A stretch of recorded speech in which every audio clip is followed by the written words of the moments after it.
Tonight, the search is on for a mystery photographer who took thousands of photos in the 1960s and 70s, documenting a time of protests and rallies tied to civil rights here in the Bay Area. The people in possession of that film have been posting these photos to social media and online, trying to find the photographer. They are snapshots of history, capturing powerful moments of free speech and civil rights. Thousands of images from 1966 to 1970. Each one with a story to tell. They capture just about every major event in the San Francisco area, the Bay Area in general, really. We have Oakland, Berkeley, San Francisco. It captures the 60s. It captures from 1966 to 1970, everything from the Civil Rights Movement to the Summer of Love, Black Panthers movement, United Farm Workers movement. It just is, that photographer was everywhere. There's only one problem. The identity of that photographer remains a mystery. The photos come from a bag of film that was found in the 1980s. It was bought at a public auction and sold to a collector. Then two historians got involved, and commercial photographer Bill Dalzell was asked to consult on the project. I think what captured my attention first was this sense of loss, this idea that someone devoted 5 years of their life capturing over 8,000 photographs, and then to have lost it. And so began the search to find the person behind the lens. 2 million people have now viewed these photos, and while they can't see the photographer, some have seen themselves. One woman in this picture spotted herself as a 6-year-old child. That's her, holding her sister's stroller. She says they were walking across Dolores Street for a United Farm Workers protest when that picture was taken. And then there's this one with Stanley Mouse. He's circled in red. Stanley Mouse is the legendary poster artist who did the Skull and, it's the Skull and Roses poster. And he was in the picture himself.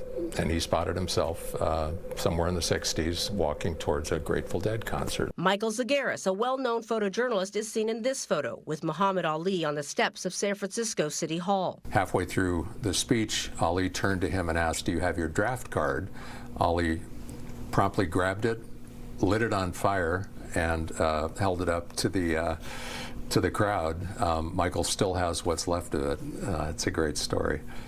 And we're hoping that we're going to find a photographer that either was shooting in the direction of our unknown photographer and help us to identify them. But as of now, the best clue we have of who this photographer might be is this reflection, caught there in the center of this plate glass window. You can make out a silhouette, and the silhouette looks feminine to me. It looks like a person with fine features. There's some bracelets. It looks like a loose-fitting garment, but that's all we have. It's a journey that has taken years, but in order for all of these to be shown in a collection to the public, ownership needs to be established.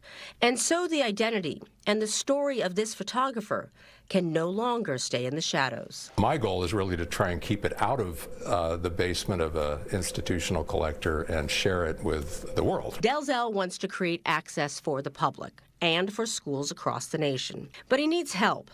A Kickstarter would pay to have the 75 remaining rolls of color film processed at a special lab in Canada.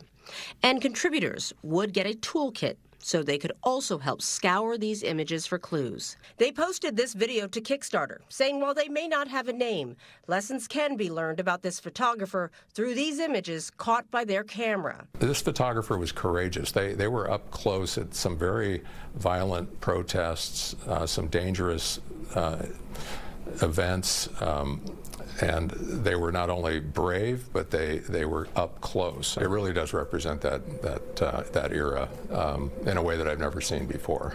So we get to see it all through the lens of one photographer, which makes it sort of unique. If they were 20 when these pictures were taken, the photographer could today be approaching 80. Dalzell says he'd like to thank them for truly incredible work. He just needs to find them first.